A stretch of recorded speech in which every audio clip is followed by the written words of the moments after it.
Hi hello నమస్తే welcome to plus TV నేను Alankrita. So Balayya Babu గారి సినిమాలు అంటే ఎంతమందికి ఇష్టం ఉండదు చెప్పండి.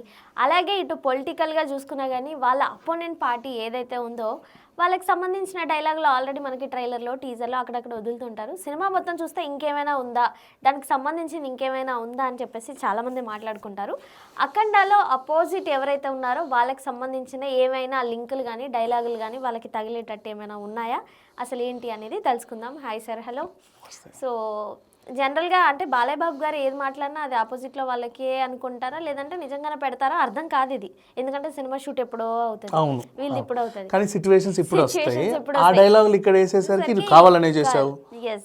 అలాంటి సిచ్యువేషన్స్ ఏమైనా మన అఖండ తాండవంలో ఉన్నాయా? అఖండ తాండవంలో అలాంటి సిచ్యువేషన్స్ అంటే డైలాగుల గురించి ఏం పట్టించుకో మాకు. సినిమా ఎప్పుడో షూట్ అయింది, దాన్ని ఎప్పుడు ఏమనొద్దు. ఎందుకంటే షూట్ అయింది పక్కన పెడితే ఎప్పుడో రాసుకుంటారు కదమ్మా స్క్రిప్ట్ అనుకున్నప్పుడు కదా.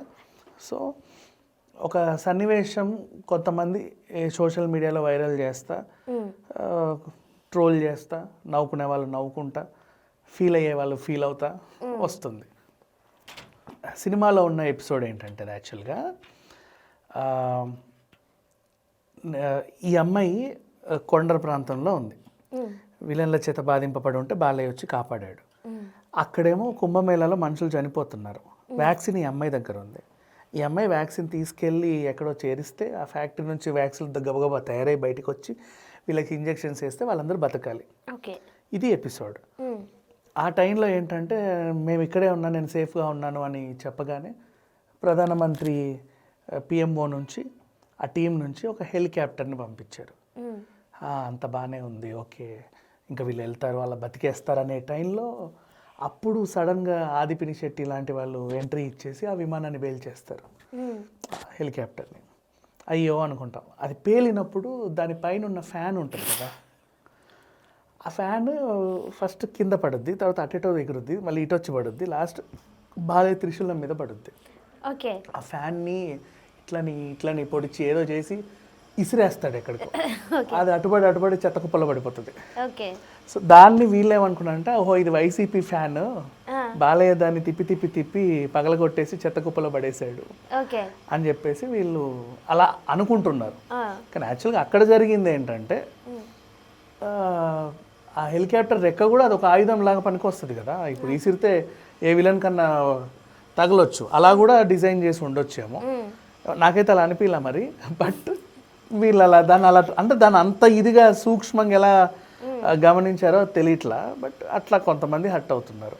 ఇకపోతే కొన్ని 1-2 డైలాగులు కూడా వాళ్ళు ఏంటో నన్నే అన్నాడు, కావాలని అన్నాడు, మమ్మల్ని ఉద్దేశించే అన్నాడు, తెలుసు నువ్వు అట్లా చేస్తావని నాకు, అలా ఓన్ చేసుకుంటారు. అంటే ఇప్పుడు ఏమైంది తెలుసా, వీళ్ళు ఇలా ఊహించుకొని ఏదొచ్చినా సరే వాళ్ళని అందులో పెట్టుకొని ఇది మమ్మల్ని ఉద్దేశించే చేశాడు అని. బట్ ఇది ఎప్పుడు రాసుకున్న స్క్రిప్ట్, కుంభమేళ ఎప్పుడైంది, మనము ఆ కళ్ళమ్మాయి గురించి మాట్లాడుకున్నాం, పూసలమ్మాయి కదా, లాస్ట్ ఇయర్ కుంభమేళ.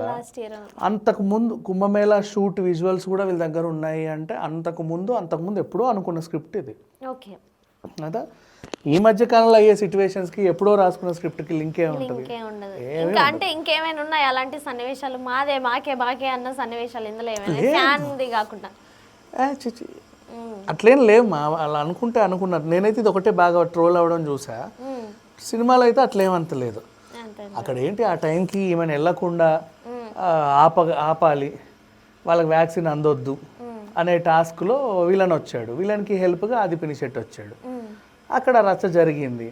అటు ఆదిపిని శెట్టిని అంతం చేసి ఆయన తర్వాత నెక్స్ట్ స్టెప్ తీసుకోవాలి, అక్కడ నుంచి నెక్స్ట్ ఎక్కడికి వెళ్ళాలి అనేది.